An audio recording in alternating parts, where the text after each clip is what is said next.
विश्वास ही आपका ईश्वर है। अगर आपको विश्वास है कि ईश्वर है तो वह आपको हर जगह महसूस होंगे। अगर विश्वास ही नहीं है तो यदि वह आपके सामने भी होंगे तो भी आप पहचान नहीं पाओगे।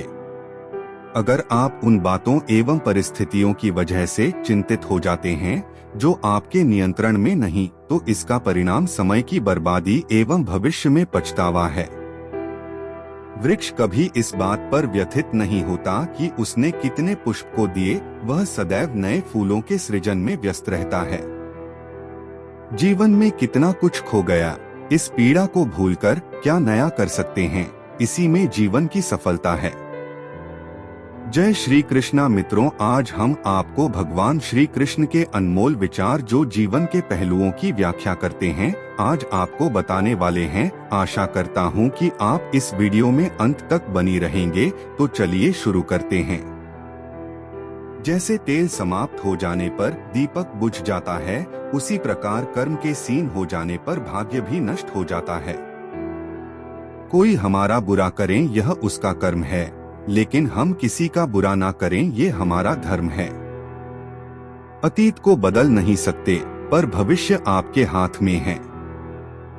हमें अपने अतीत की गलतियों और असफलताओं पर अधिक ध्यान नहीं देना चाहिए। हमें वर्तमान में मेहनत करनी चाहिए ताकि भविष्य में सफलता प्राप्त कर सकें। अतीत से सीख लेकर आगे बढ़ना ही जीवन की सही दिशा है। सफलता उन्हीं को मिलती है जो प्रयास करते रहते हैं। जीवन में सफलता पाने के लिए निरंतर प्रयास आवश्यक है। असफलताएं और विफलताएं भी हमारे सीखने की प्रक्रिया का हिस्सा होती हैं। लगातार प्रयास और धैर्य से ही हम अपने लक्ष्यों को प्राप्त कर सकते हैं। खुशियां बांटने से बढ़ती हैं। जब हम अपनी खुशियां और आनंद दूसरों के साथ साझा करते हैं तो वह खुशी कई गुना बढ़ जाती है। दूसरों की मदद करने और उन्हें खुश देखकर हमें भी आनंद मिलता है। यह हमारे जीवन को सुखमय और संतुलित बनाता है। ज्ञान सबसे बड़ा धन है। भौतिक संपत्ति और धन तो समय के साथ घट सकते हैं, लेकिन ज्ञान एक ऐसा धन है जो बढ़ता ही जाता है। ज्ञान हमें जीवन में सही दिशा दिखाता है और हमें सही निर्णय लेने में मदद करता है। इसलिए शिक्षा और ज्ञान को सर्वोच्च प्राथमिकता देनी चाहिए। स्वास्थ्य ही सबसे बड़ी पूंजी है। अच्छा स्वास्थ्य हमारे जीवन की सबसे महत्वपूर्ण संपत्ति है। बिना अच्छे स्वास्थ्य के किसी भी प्रकार की संपत्ति या सफलता का कोई मूल्य नहीं होता। हमें अपने स्वास्थ्य का ध्यान रखना चाहिए। सही आहार, नियमित व्यायाम और मानसिक संतुलन बनाए रखना चाहिए। कर्म ही पूजा है। हमारा कार्य ही हमारे जीवन का सबसे बड़ा धर्म है। किसी भी कार्य को पूरी निष्ठा और ईमानदारी से करना चाहिए। सच्चे मन से किए गए कार्य हमें आत्मसंतोष और खुशी प्रदान करते हैं। संयम ही सफलता की कुंजी है। जीवन में संयम और धैर्य का बहुत महत्व है। धैर्य और संयम से ही हम कठिन परिस्थितियों का सामना कर सकते हैं और अपने लक्ष्यों को प्राप्त कर सकते हैं। जल्दबाजी में लिए गए निर्णय अक्सर गलत साबित होते हैं। समय का सदुपयोग ही जीवन का सही उपयोग है। समय का सही उपयोग करने से हम अपने जीवन को सफल बना सकते हैं। हमें अपना समय बेकार की गतिविधियों में बर्बाद नहीं करना चाहिए, बल्कि उसे सही दिशा में निवेश करना चाहिए। सच्चाई से बड़ा कोई धर्म नहीं। सत्य बोलना और सत्य के मार्ग पर चलना ही सबसे बड़ा धर्म है। सच्चाई हमें आत्मविश्वास और सम्मान दिलाती है। झूठ बोलने से हम न केवल दूसरों का विश्वास खोते हैं, बल्कि स्वयं का भी। सपने वे नहीं होते जो हम सोते वक्त देखते हैं, सपने वे होते हैं जो हमें सोने नहीं देते। सच्चे सपने वे हैं जो हमें प्रेरित करते हैं, जो हमें मेहनत करने और अपने लक्ष्यों को प्राप्त करने के लिए प्रेरित करते हैं। ऐसे सपने ही हमारी वास्तविक प्रेरणा होते हैं। सच्ची खुशी दूसरों को खुश देखकर मिलती है। जब हम दूसरों की मदद करते हैं और उन्हें खुश देखते हैं तो हमें सच्ची खुशी मिलती है। परोपकार और दूसरों की भलाई करना हमारे जीवन को सार्थक बनाता है। विफलता सफलता का पहला कदम है। हर असफलता हमें एक नया सबक सिखाती है और हमें मजबूत बनाती है। असफलताओं से घबराना नहीं चाहिए, बल्कि उनसे सीखकर आगे बढ़ना चाहिए। जो अपने लक्ष्य पर अडिग रहते हैं, सफलता उनके कदम चूमती है। दृढ़ संकल्प और एकाग्रता से हम अपने लक्ष्य को प्राप्त कर सकते हैं। कठिनाइयों के बावजूद अपने मार्ग पर स्थिर रहने से सफलता निश्चित होती है। सच्ची मित्रता अनमोल होती है। एक सच्चा मित्र हमारे जीवन में बहुत मूल्यवान होता है। सच्चे मित्र हमेशा हमारे साथ खड़े रहते हैं और हमें हर परिस्थिति में समर्थन देते हैं। विनम्रता सबसे बड़ा गुण है। विनम्रता से हम दूसरों के दिल में जगह बना सकते हैं। यह गुण हमें सम्मान दिलाता है और हमारे व्यक्तित्व को आकर्षक बनाता है। घमंड और अहंकार से दूर रहना चाहिए। खुद पर विश्वास रखें, यही सफलता की पहली शर्त है। आत्मविश्वास से ही हम अपने सपनों को साकार कर सकते हैं। यदि हम स्वयं पर विश्वास नहीं करेंगे तो कोई भी हमें प्रोत्साहित नहीं कर सकता। आत्मविश्वास सफलता की कुंजी है। ज्ञान का सच्चा उपयोग दूसरों की सेवा में है। जो ज्ञान हम प्राप्त करते हैं उसका सही उपयोग तभी है जब हम उसे दूसरों की भलाई के लिए प्रयोग करें।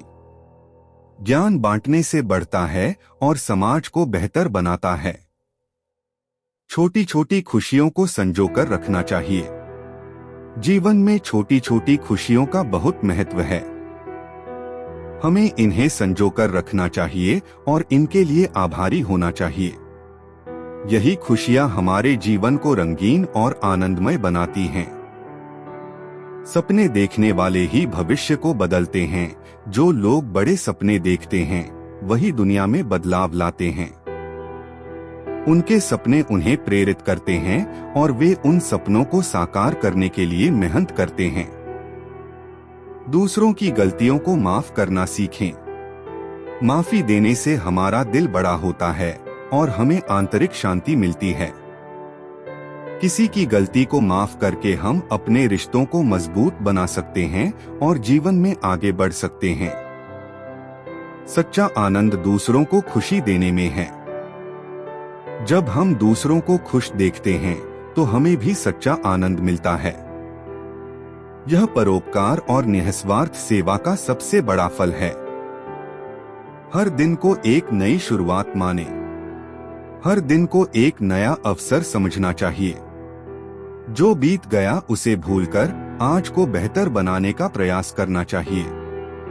यह दृष्टिकोण हमें सकारात्मक और ऊर्जावान बनाए रखता है। समस्या का समाधान ही हमारे भीतर छिपा होता है। हर समस्या का समाधान हमारे अंदर होता है। हमें अपने अंदर झांककर धैर्य और विवेक से काम लेकर समाधान ढूंढना चाहिए। आत्मविश्लेषण और आत्मविश्वास से हम किसी भी चुनौती का सामना कर सकते हैं। हर दिन एक नया अवसर है। हर दिन हमें एक नया अवसर देता है अपने लक्ष्यों को प्राप्त करने का। हमें हर दिन को पूरी ऊर्जा और उत्साह के साथ जीना चाहिए और अपने सपनों को साकार करने के लिए प्रयासरत रहना चाहिए। सच्ची खुशी आत्मसंतोष में है। असली खुशी बाहरी चीजों में नहीं, बल्कि अपने अंदर के संतोष में है। आत्मसंतोष से हमें आंतरिक शांति और खुशी मिलती है। हमें अपने जीवन को सरल और संतुलित रखना चाहिए। सच्चा प्यार निस्वार्थ होता है। सच्चा प्यार हमेशा निस्वार्थ और बिना किसी शर्त के होता है। यह दूसरों की भलाई और खुशी के लिए होता है, न कि अपनी स्वयं की लाभ के लिए। सच्चे प्यार में समर्पण और त्याग होता है। दूसरों की मदद करने से हमें असली खुशी मिलती है। जब हम दूसरों की मदद करते हैं तो हमें सच्ची खुशी और संतोष मिलता है। दूसरों की सहायता करने से हमारा जीवन भी अर्थपूर्ण और आनंदमय बनता है। जो दूसरों के अनुभवों से सीखता है वह बुद्धिमान होता है। केवल अपने अनुभवों से नहीं बल्कि दूसरों के अनुभवों से भी सीखना चाहिए। यह हमें गलतियों से बचने में मदद करता है और हमें जीवन के विभिन्न पहलुओं को समझने में सक्षम बनाता है। ईमानदारी सबसे बड़ी संपत्ति है। ईमानदारी हमारे व्यक्तित्व का सबसे महत्वपूर्ण गुण है। इससे हमें आत्मसम्मान और समाज में सम्मान मिलता है। ईमानदारी से जीने वाला व्यक्ति हमेशा सुखी और संतुष्ट रहता है। कठिनाइयां हमें मजबूत बनाती हैं। जीवन की कठिनाइयां हमें मजबूत और धैर्यवान बनाती हैं। वे हमें जीवन के सबक सिखाती हैं और हमें आने वाली चुनौतियों का सामना करने के लिए तैयार करती हैं। नम्रता महानता की निशानी है। नम्रता एक महान गुण है जो हमारे व्यक्तित्व को निखारता है। यह गुण हमें दूसरों के साथ अच्छे संबंध बनाने में मदद करता है और हमें सच्ची महानता प्रदान करता है। आभार व्यक्त करने से हम खुश रहते हैं। आभार व्यक्त करने से हमें अपनी जीवन की खुशियों और उपलब्धियों का एहसास होता है। यह हमारे मन को सकारात्मक बनाता है और हमें जीवन में संतोष प्रदान करता है। प्रकृति से जुड़कर हम शांति पा सकते हैं। व्याख्या: प्रकृति हमें शांति और संतुलन प्रदान करती है। प्रकृति के करीब रहकर हम अपनी चिंताओं को भूल सकते हैं और मन की शांति पा सकते हैं। छोटे छोटे कदम बड़े लक्ष्य की ओर ले जाते हैं। बड़े लक्ष्य प्राप्त करने के लिए छोटे छोटे कदम उठाना जरूरी होता है। यह कदम हमें धीरे धीरे हमारे लक्ष्य की ओर ले जाते हैं और हमें सफलता प्राप्त करने में मदद करते हैं। जीवन का उद्देश्य केवल खुश रहना नहीं बल्कि दूसरों को खुश करना भी है। जीवन का असली उद्देश्य अपनी खुशी के साथ साथ दूसरों की खुशी के लिए भी कार्य करना है। जब हम दूसरों की मदद करते हैं और उन्हें खुश देखते हैं तो हमें सच्चा सुख मिलता है। धैर्य सफलता की कुंजी है। धैर्य और स्थिरता के साथ काम करने से ही सफलता मिलती है। हमें अपने लक्ष्यों को प्राप्त करने के लिए धैर्य बनाए रखना चाहिए और कठिनाइयों से घबराना नहीं चाहिए। प्रयास कभी व्यर्थ नहीं जाता। व्याख्या: हर प्रयास का फल अवश्य मिलता है। भले ही सफलता तुरंत न मिले, लेकिन हर प्रयास हमें सीख और अनुभव प्रदान करता है जो आगे के प्रयासों में काम आता है। सकारात्मक सोच से जीवन सुंदर बनता है। व्याख्या: सकारात्मक सोच जीवन को सुंदर और आनंदमय बनाती है। यह हमें हर परिस्थिति में अच्छा देखने और आशावादी बने रहने में मदद करती है। दया और करुणा सबसे बड़े गुण हैं। दया और करुणा हमारे हृदय को विशाल बनाती हैं। ये गुण हमें मानवता का असली अर्थ सिखाते हैं और हमें दूसरों के दुख दर्द को समझने और उनकी मदद करने के लिए प्रेरित करते हैं। समय सबसे मूल्यवान संपत्ति है। समय का सदुपयोग ही सबसे बड़ी संपत्ति है। हमें अपना समय बुद्धिमानी से खर्च करना चाहिए और हर पल का सही उपयोग करना चाहिए। सपने देखना और उन्हें पूरा करना, यही जीवन है। सपने देखना और उन्हें साकार करने के लिए मेहनत करना ही जीवन का सार है। सपनों के बिना जीवन अधूरा है और उन्हें पूरा करने के प्रयास ही हमें जीवन में आगे बढ़ाते हैं। स्वयं पर विश्वास ही सफलता की पहली सीढ़ी है।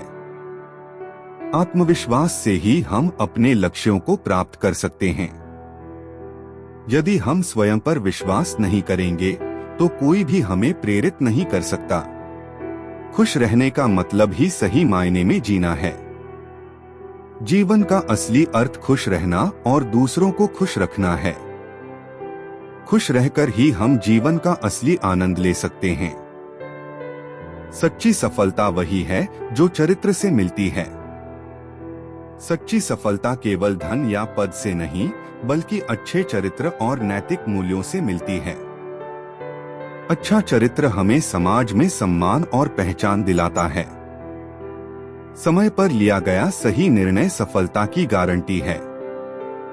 सही समय पर लिया गया सही निर्णय ही सफलता की गारंटी है। हमें हर परिस्थिति में सोच समझकर निर्णय लेना चाहिए। स्वास्थ्य ही सबसे बड़ी पूंजी है। अच्छा स्वास्थ्य हमारे जीवन की सबसे महत्वपूर्ण संपत्ति है।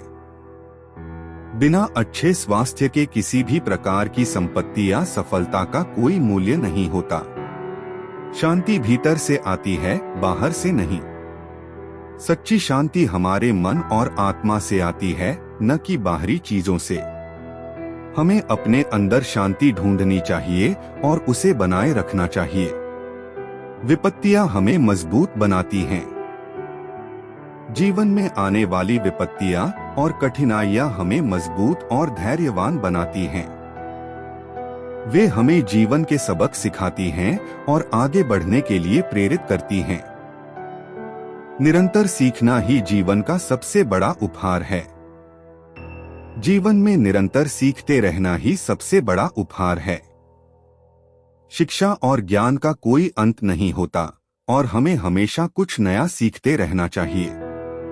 परिवर्तन ही जीवन का नियम है। परिवर्तन जीवन का अपरिहार्य हिस्सा है। हमें परिवर्तनों को स्वीकार करना और उनके साथ समायोजित होना सीखना चाहिए। यह हमें जीवन में आगे बढ़ने और विकास करने में मदद करता है। मुस्कान सबसे सस्ता और शक्तिशाली हथियार है। व्याख्या: मुस्कान किसी भी स्थिति को सकारात्मक बना सकती है और दूसरों के दिलों को जीत सकती है। यह एक साधारण लेकिन अत्यंत प्रभावशाली तरीका है। सच्ची स्वतंत्रता आत्मनियंत्रण में है। सच्ची स्वतंत्रता का मतलब है अपने विचारों, भावनाओं और कार्यों पर नियंत्रण रखना। आत्मनियंत्रण से हम अपनी स्वतंत्रता को सही मायनों में जी सकते हैं। अच्छे कर्म हमेशा लौटकर आते हैं। अच्छे कर्म कभी व्यर्थ नहीं जाते। वे किसी न किसी रूप में वापस लौटते हैं और हमें जीवन में सुख और संतोष प्रदान करते हैं। सच्ची मित्रता समय की कसौटी पर खरी उतरती है। सच्चे मित्र वही होते हैं जो हर परिस्थिति में हमारे साथ खड़े रहते हैं। समय के साथ उनकी मित्रता और मजबूत होती है। हर कठिनाई के पीछे एक अवसर छिपा होता है। हर कठिनाई अपने साथ एक नया अवसर लेकर आती है। हमें सकारात्मक दृष्टिकोण से उन अवसरों को पहचानना और उनका सही उपयोग करना चाहिए। जीवन का हर पल महत्वपूर्ण है। जीवन का हर पल कीमती है और हमें उसे पूरा जीना चाहिए। वर्तमान में जीना और हर क्षण का आनंद लेना ही सही मायने में जीवन जीना है। हमेशा सीखने की भूख रखें। शिक्षा का कोई अंत नहीं है। हमें हमेशा नई चीजें सीखने की भूख रखनी चाहिए और अपने ज्ञान को बढ़ाते रहना चाहिए। अपने दिल की सुनो, वही तुम्हें सही दिशा दिखाएगा। जीवन में निर्णय लेते समय अपने दिल की आवाज सुननी चाहिए। दिल की सच्ची आवाज हमें सही दिशा में ले जाती है। परिवार ही हमारी असली शक्ति है। परिवार हमारा सबसे बड़ा सहारा और शक्ति है। कठिनाइयों में परिवार का समर्थन हमें संबल देता है और हमें मजबूत बनाता है। सकारात्मक दृष्टिकोण से हर समस्या का समाधान संभव है। सकारात्मक सोच से हर समस्या का समाधान निकाला जा सकता है। यह दृष्टिकोण हमें हर परिस्थिति में सही निर्णय लेने में मदद करता है। सच्चा ज्ञान विनम्र बनाता है। सच्चा ज्ञान हमेशा विनम्रता सिखाता है। ज्ञान के साथ आने वाली विनम्रता हमें समाज में सम्मान दिलाती है। प्रकृति हमारी सबसे बड़ी शिक्षक है। प्रकृति से हम बहुत कुछ सीख सकते हैं। यह हमें धैर्य, संतुलन और सहनशीलता सिखाती है। समय सबसे बड़ा गुरु है। समय हमें हर परिस्थिति में सिखाता है। हमें समय के साथ सीखते रहना चाहिए और अपने अनुभवों से ज्ञान प्राप्त करना चाहिए। हर दिन नई उम्मीदें और अवसर लाता है। व्याख्या: हर नया दिन नई उम्मीदें और अवसर लेकर आता है। हमें हर दिन को एक नई शुरुआत की तरह देखना चाहिए और सकारात्मक दृष्टिकोण बनाए रखना चाहिए। सच्चा सुख सरलता में है। सरल और सादगी भरा जीवन ही सच्चा सुख देता है। हमें अपने जीवन को सरल और सादा रखना चाहिए और छोटे छोटे सुखों का आनंद लेना चाहिए। जीवन में संतुलन बनाए रखना जरूरी है। जीवन में संतुलन बनाए रखना बहुत जरूरी है। यह हमें मानसिक और शारीरिक रूप से स्वस्थ और खुश रखता है। आत्मनिर्भरता ही सच्ची स्वतंत्रता है। आत्मनिर्भर बनने से हम सच्ची स्वतंत्रता का अनुभव कर सकते हैं। हमें अपने जीवन के हर क्षेत्र में आत्मनिर्भर बनने का प्रयास करना चाहिए। सच्ची मित्रता की पहचान मुश्किल समय में होती है। सच्चे मित्र वही होते हैं जो मुश्किल समय में हमारे साथ खड़े रहते हैं। समय की कसौटी पर खरी उतरने वाली मित्रता ही सच्ची मित्रता होती है। दूसरों की मदद करने से ही सच्ची संतुष्टि मिलती है। व्याख्या: दूसरों की मदद करने से हमें सच्ची संतुष्टि और खुशी मिलती है। यह हमारे जीवन को अर्थपूर्ण बनाता है। अपने सपनों को जीने का साहस रखें। अपने सपनों को साकार करने के लिए साहस की जरूरत होती है। हमें अपने सपनों को जीने का साहस रखना चाहिए और उन्हें पूरा करने के लिए मेहनत करनी चाहिए। सफलता का कोई शॉर्टकट नहीं होता। सफलता के लिए कोई शॉर्टकट नहीं होता। हमें मेहनत और धैर्य से काम करना चाहिए और अपने लक्ष्य की ओर अग्रसर रहना चाहिए। हर दिन कुछ नया सीखने की कोशिश करें। हर दिन कुछ नया सीखने की कोशिश करने से हमारा ज्ञान बढ़ता है और हम बेहतर व्यक्ति बनते हैं। विनम्रता और सहानुभूति सबसे बड़े गुण हैं। विनम्रता और सहानुभूति हमारे व्यक्तित्व को निखारते हैं। ये गुण हमें दूसरों के साथ अच्छे संबंध बनाने में मदद करते हैं। सच्ची खुशी छोटी छोटी बातों में होती है। सच्ची खुशी जीवन की छोटी छोटी बातों में होती है। हमें इन्हें संजोकर रखना चाहिए और उनके लिए आभारी होना चाहिए। असली योद्धा वही है जो अपने अंदर की लड़ाई जीतता है। असली योद्धा वह होता है जो अपनी आंतरिक कमजोरियों और विकारों पर विजय प्राप्त करता है। आत्मसंयम और आत्मनियंत्रण से हम अपने जीवन की सच्ची लड़ाई जीत सकते हैं। समय सबसे बड़ा गुरु है। समय हमें हर परिस्थिति में सिखाता है। हमें समय के साथ सीखते रहना चाहिए और अपने अनुभवों से ज्ञान प्राप्त करना चाहिए। हर दिन नई उम्मीदें और अवसर लाता है। हर नया दिन नई उम्मीदें और अवसर लेकर आता है। हमें हर दिन को एक नई शुरुआत की तरह देखना चाहिए और सकारात्मक दृष्टिकोण बनाए रखना चाहिए। सच्चा सुख सरलता में है। सरल और सादगी भरा जीवन ही सच्चा सुख देता है। हमें अपने जीवन को सरल और सादा रखना चाहिए और छोटे छोटे सुखों का आनंद लेना चाहिए। जीवन में संतुलन बनाए रखना जरूरी है। व्याख्या: जीवन में संतुलन बनाए रखना बहुत जरूरी है। यह हमें मानसिक और शारीरिक रूप से स्वस्थ और खुश रखता है। आत्मनिर्भरता ही सच्ची स्वतंत्रता है। आत्मनिर्भर बनने से हम सच्ची स्वतंत्रता का अनुभव कर सकते हैं। हमें अपने जीवन के हर क्षेत्र में आत्मनिर्भर बनने का प्रयास करना चाहिए। सच्ची मित्रता की पहचान मुश्किल समय में होती है। सच्चे मित्र वही होते हैं जो मुश्किल समय में हमारे साथ खड़े रहते हैं। समय की कसौटी पर खरी उतरने वाली मित्रता ही सच्ची मित्रता होती है। दूसरों की मदद करने से ही सच्ची संतुष्टि मिलती है।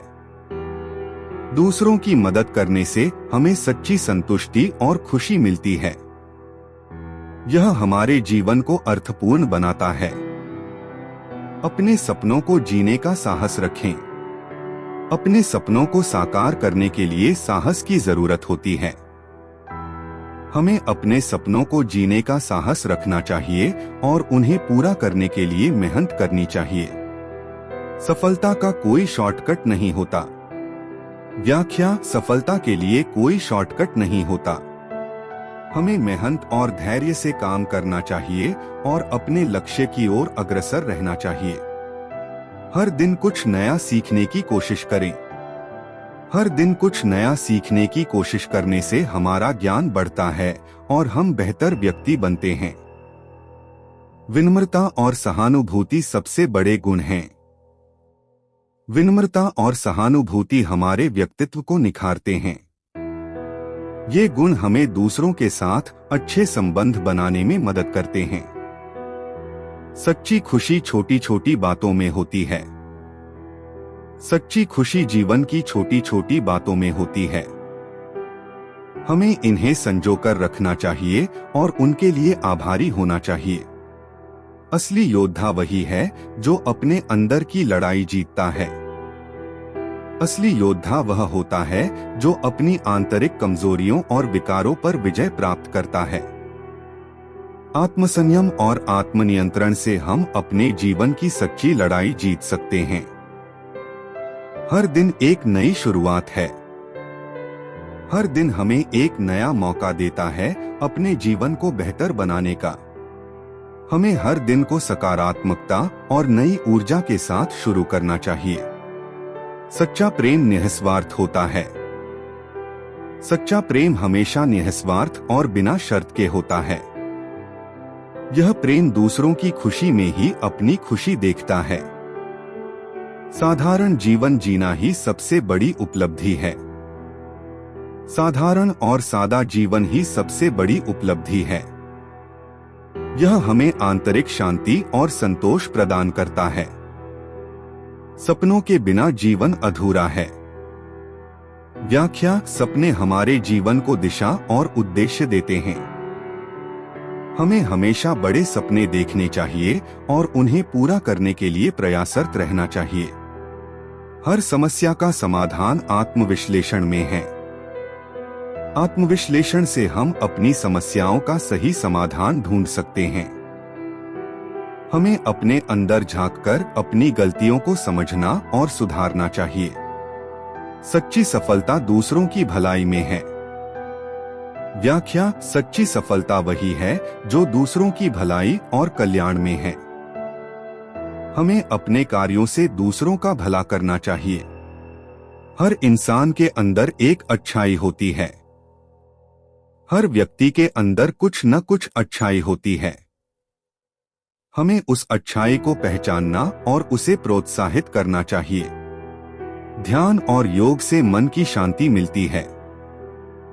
ध्यान और योग से हमें आंतरिक शांति और संतुलन मिलता है। यह हमें तनाव और चिंता से मुक्त करता है। सच्ची मित्रता की परख समय पर होती है। सच्ची मित्रता की परख मुश्किल समय में होती है।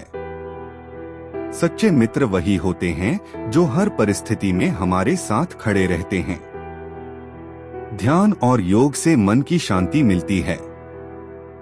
ध्यान और योग से हमें आंतरिक शांति और संतुलन मिलता है। यह हमें तनाव और चिंता से मुक्त करता है। हर इंसान के अंदर एक अच्छाई होती है।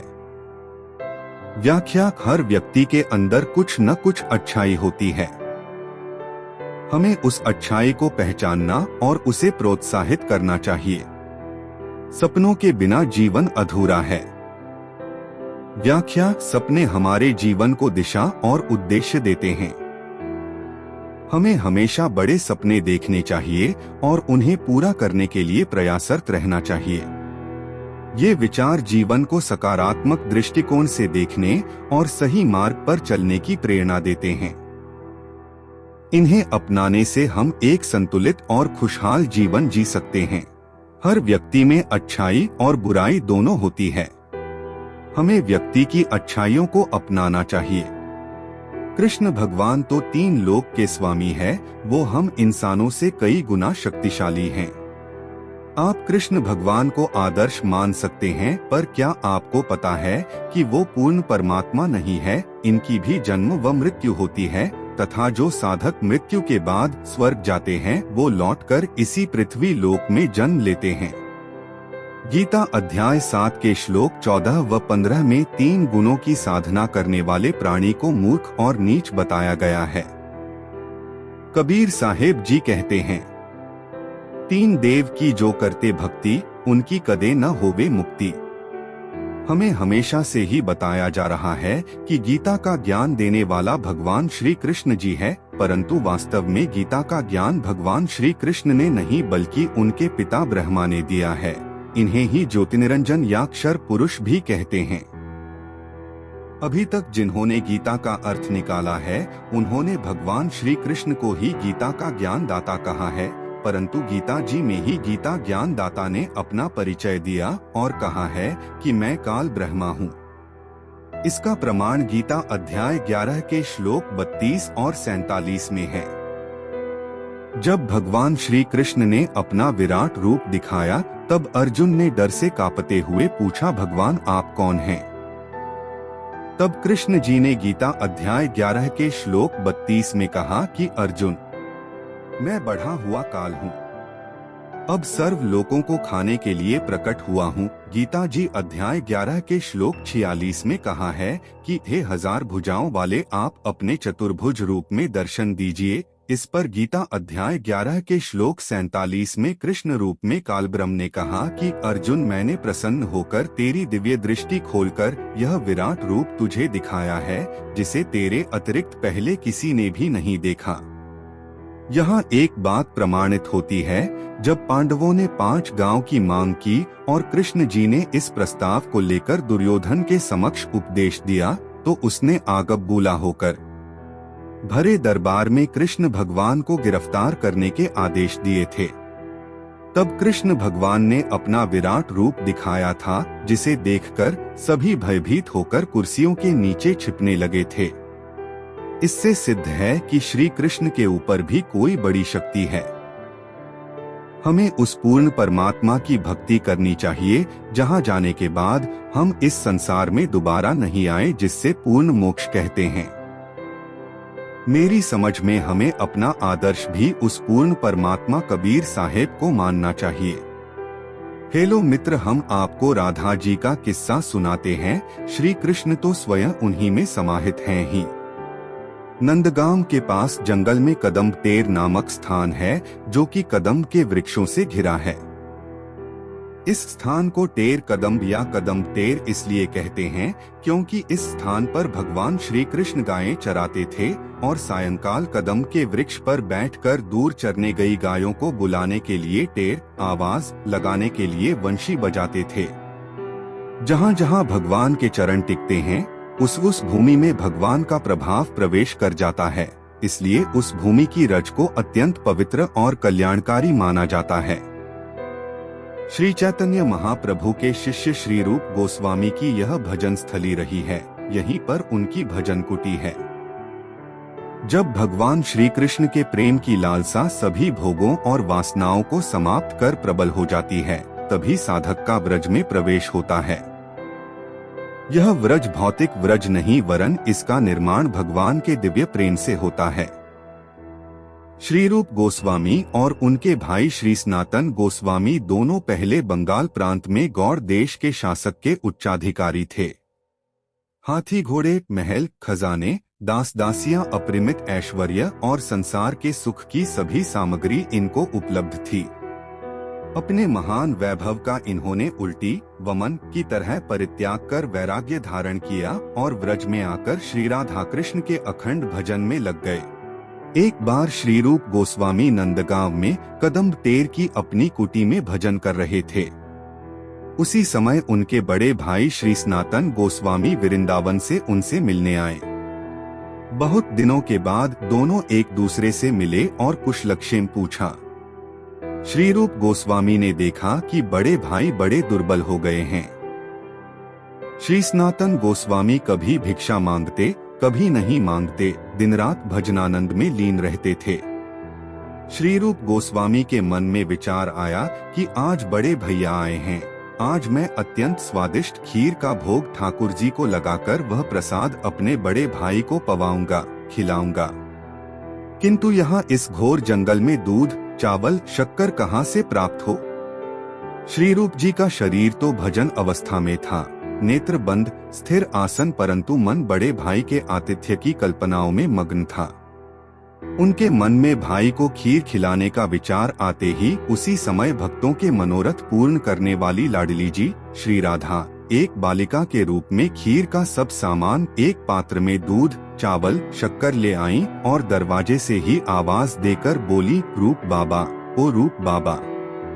श्री रूप जी ने अधखुले नेत्रों से पूछा, कौन है? मुस्कुराते हुए श्री राधा ने कहा, बाबा मैं हूँ, मैया ने आपके लिए दूध भेजा है, साथ में चावल और शक्कर भी है, खीर बना लेना।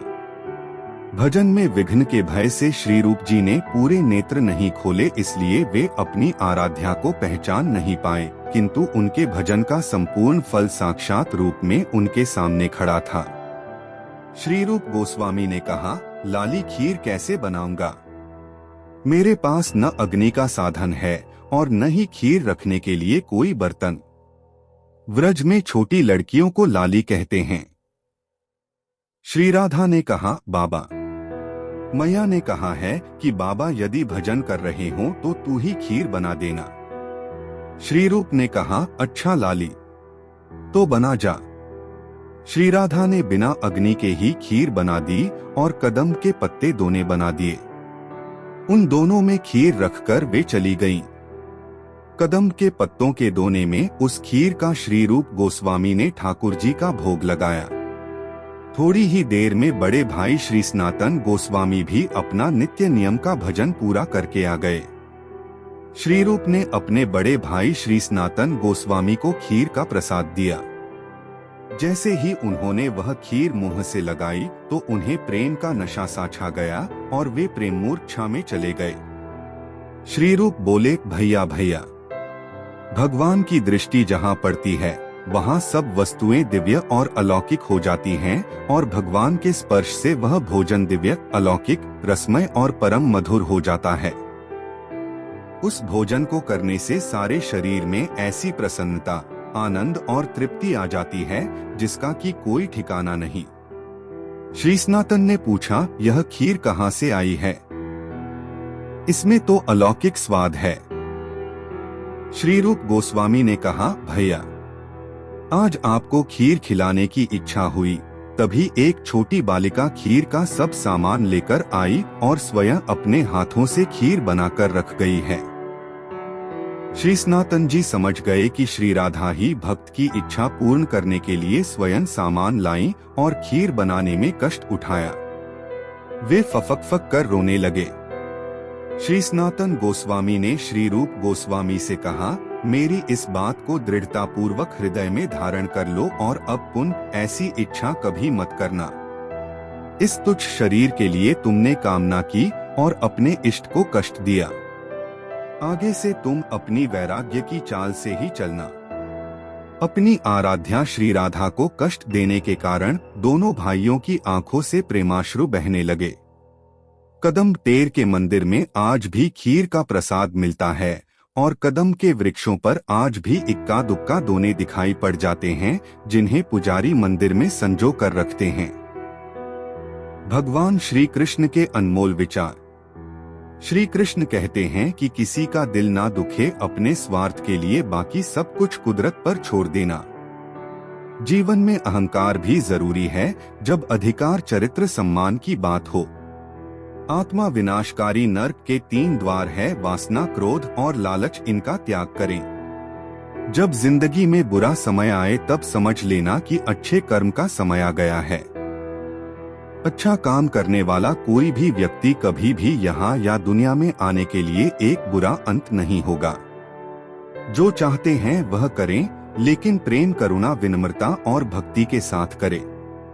इंसान जन्म से नहीं बल्कि अपने अच्छे व सत्य कर्मों से महान बनता है। समस्याएं हमारे जीवन में बिना किसी वजह के नहीं, समस्याओं का आना इशारा है कि हमें अपने जीवन में कुछ बदलना है। नमस्कार मित्रों, आपका हमारे चैनल से सन्नी इंस्पायर्ड पर स्वागत है। आज हम आपको भागवत गीता के 25 अनमोल विचार सुनाने वाले हैं। हमारे साथ जुड़े रहने के लिए चैनल को सब्सक्राइब और वीडियो को लाइक कर लेना। तो चलिए शुरू करते हैं। जिस चीज को आप चाहते हैं उसमें असफल होना, जिस चीज को आप नहीं चाहते उसमें सफल होने से बेहतर है कि आप जिस चीज को चाहते हैं उसी को करते रहें, क्योंकि करत करत अभ्यास के जड़मत हो सूजान, रसरी आवत जात के सिल पर पड़त निशान। कर्म ज्ञान से अज्ञात मानव कोई महामानव नहीं, केवल अज्ञानी है। मोह बंधन ही मानव को पथ से भटकाते हैं। सफलता के लिए सद्मार्ग पर चलना अनिवार्य है। योगियों की भांति ही ध्यान केंद्रित करना सीखें, जहां स्वार्थ का कोई स्थान न हो। मनुष्य जैसा लेता है आहार, वैसे ही बन जाते हैं उसके विचार। सफलता उसी व्यक्ति को मिलती है जिसका स्वयं की इंद्रियों पर बस हो। यदि परिस्थितियां आपके हक में नहीं है तो विश्वास कीजिए कुछ बेहतर आपकी तलाश में है। हर प्राणी के जीवन में परीक्षा का समय आता है। इसका अर्थ यह नहीं कि निराश हुआ जाए। दूसरे की कामयाबी से जलना क्यों है? आपका परिश्रम ही आपको सफल बनाता है। जीत हो या हार, दोनों का सम्मान करना सीखें, क्योंकि दोनों में ही ईश्वर की इच्छा होती है। मन की परेशानी या समय की हैरानी का एक ही हल है कि आप अपने सवालों के जवाबों के पीछे ऐसे पड़ जाएं, जैसे आप एक हठयोगी हो। धृतराष्ट्र बोले, हे संजय, धर्मभूमि कुरुक्षेत्र में एकत्रित युद्ध की इच्छा वाले मेरे पांडु के पुत्रों ने क्या किया? जिस भूमि से धर्म ज्ञान का प्रचार होता है वो भूमि ही धर्मभूमि कहलाती है। अर्जुन बोले, हे कृष्ण, युद्ध क्षेत्र में डटे हुए अपने स्वजनों को देखकर शरीर का हर अंग शिथिल हुए जा रहा है और मुख सूखा जा रहा है। स्वजनों को युद्ध क्षेत्र में देखकर अर्जुन मोह बंधनों में फंसने लगे। हे कृष्ण, ऐसी विजय की लालसा क्या रखनी जिसमें स्वजनों से ही युद्ध लड़ना पड़े? हे गोविंद, हमें ऐसे राज्य या ऐसे जीवन से क्या ही लाभ मिलेगा? बंधनों के फंदे में फंसकर अर्जुन जब कर्मों पर ही प्रश्न उठाने लगते हैं। निहत्य धार्तराष्ट्रान्नः का प्रीतिः स्यात् जनार्दन, पाप में वा श्रेयदस्मान हत्वैतानात्तायेन। हे जनार्दन, धृतराष्ट्र के पुत्रों को मारकर हमें क्या ही प्रसन्नता होगी? ऐसे पापियों को मारकर तो हमें केवल पाप ही लगेगा। जब अर्जुन अपने धर्म को धारण करने में संकोच करने लगे, अपने ही कुल के नाश से सनातन कुल धर्म नष्ट हो जाते हैं। कुल धर्म के नाश हो जाने पर संपूर्ण कुल में केवल पाप ही फैलता है। वर्णसंकर कुल घातियों को और कुल को नरक में ले जाने के लिए ही होता है। लुप्त हुई पिंड अर्थात श्राद्ध और तर्पण से वंचित इनके पितर लोग भी अधोगति को प्राप्त होते हैं। इन वर्णसंकर कारक दोषों से कुलघातियों द्वारा सनातन कुल धर्म और जाति धर्म नष्ट हो जाते हैं। हे जनार्दन, जिनका कुल धर्म नष्ट हो गया है ऐसे मनुष्यों का अनिश्चित काल तक नरक में वास होता है, ऐसा हम सुनते आए हैं। श्री भगवान बोले, हे अर्जुन, तुझे इस असमय में यह मोह किस हेतु से प्राप्त हो रहा है? क्योंकि यह श्रेष्ठ पुरुषों का आचरण नहीं, न ही यह आचरण स्वर्ग को देने वाला है और न ही कीर्ति कमाने वाला है। इसीलिए हे अर्जुन, नपुंसकता को मत प्राप्त हो, तुझमें यह उचित नहीं जान पड़ती। हे पार्थ, हृदय की तुच्छ दुर्बलता को त्याग कर युद्ध के लिए खड़ा हो जा। दिल को छू जाने वाले, मन को जीतने वाला व्यक्ति ही परमात्मा को प्राप्त कर सकते हैं। शांत मन से ही लक्ष्य की प्राप्ति की जाती है। मन की अशांति से मानव का पतन होता है।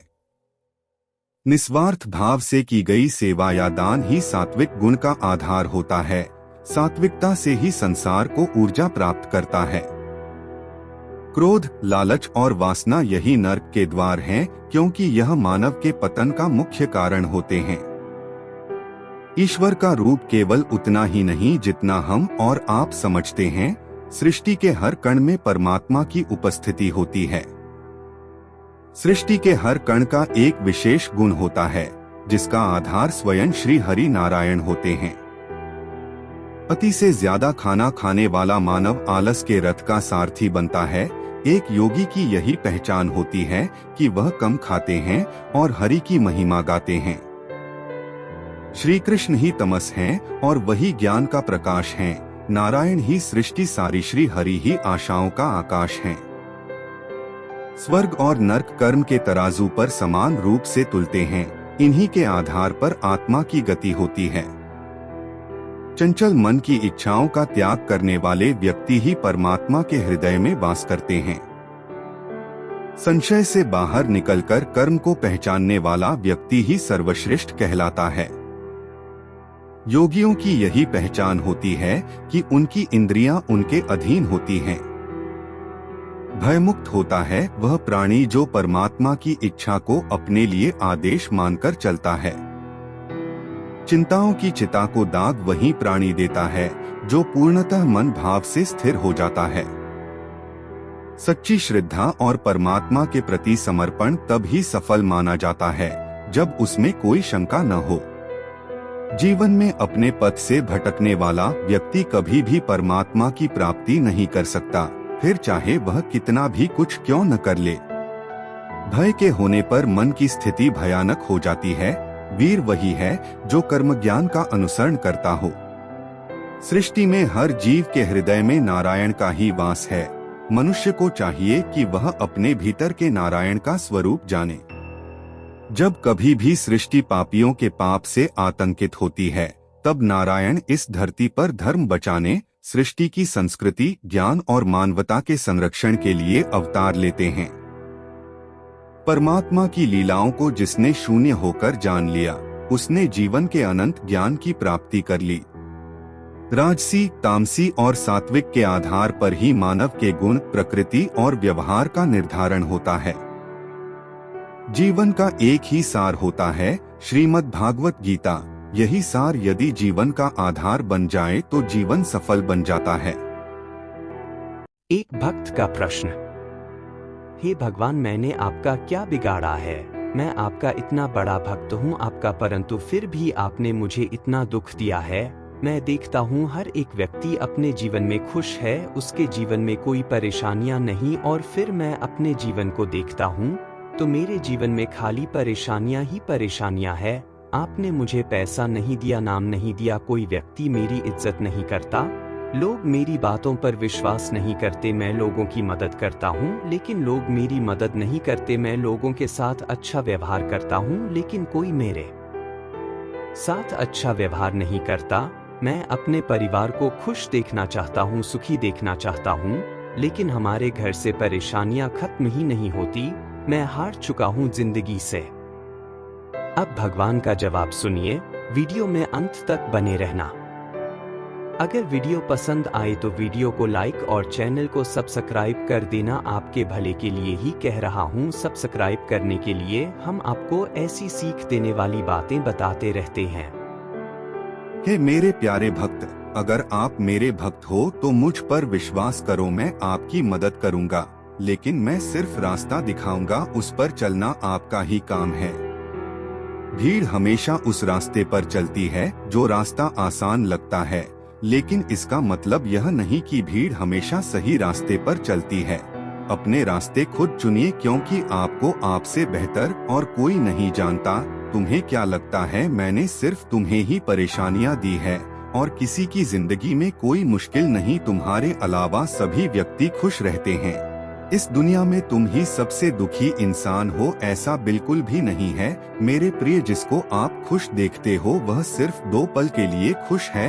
वह कितना दुखी है वो तुम्हें उसकी जिंदगी में झांकने से पता चलेगा। और तुम्हें उसकी खाली खुशियां ही दिखती हैं, क्योंकि तुम उसका दुख देखना ही नहीं चाहते। तुम सिर्फ अपना दुख देखते हो, तुम्हें सिर्फ अपनी परेशानियां दिखती हैं।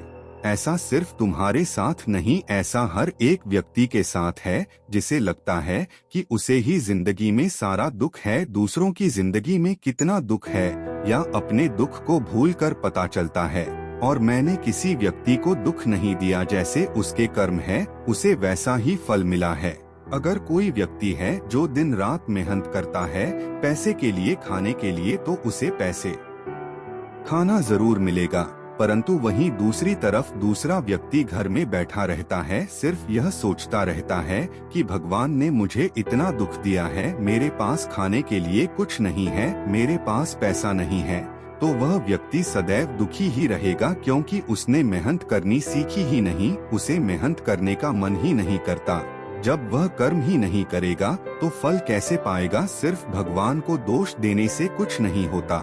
मैंने उसे हाथ दिए हैं, पैर दिए हैं, उसका पूरा शरीर स्वस्थ है, परंतु उसे तब भी मेहनत नहीं करनी, तो इसमें मेरा दोष नहीं है। अगर मैं व्यक्ति को परेशानियां देता हूं तो उससे निकालने के लिए उसे ताकत भी देता हूं। अगर आप आज परेशानियों से घिरे हुए हैं तो पहले तो वह परेशानी ही नहीं है, और है भी तो उसे उत्पन्न करने वाले भी और कोई नहीं, आप ही हो। अगर तुम्हें मेरी इन बातों से भी समझ नहीं आया तो यह कहानी तुम्हें सब स्पष्ट कर देगी। ध्यान से एवं शांत मन से मेरी इस कहानी को जरूर सुनना। एक महिला रोटी बनाते बनाते भगवते वासुदेवाय नमः का जाप कर रही थी। अलग से पूजा का समय कहाँ निकाल पाती थी बेचारी, तो बस काम करते करते ही ईश्वर का नाम ले लेती थी। एकाएक धड़ाम से जोरों की आवाज हुई और साथ में दर्दनाक चीख। कलेजा धक से रह गया। जब आंगन में दौड़कर झांकी तो 8 साल का बच्चा चित्त पड़ा था, खून से लथपथ।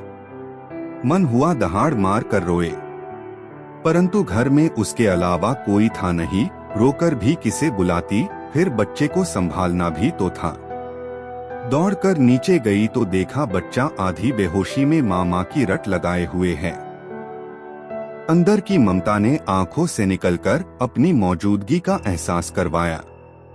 फिर 10 दिन पहले करवाए अपेंडिक्स के ऑपरेशन के बावजूद ना जाने कहां से इतनी शक्ति आ गई कि बच्चे को गोद में उठाकर पड़ोस के नर्सिंग होम की ओर दौड़ी।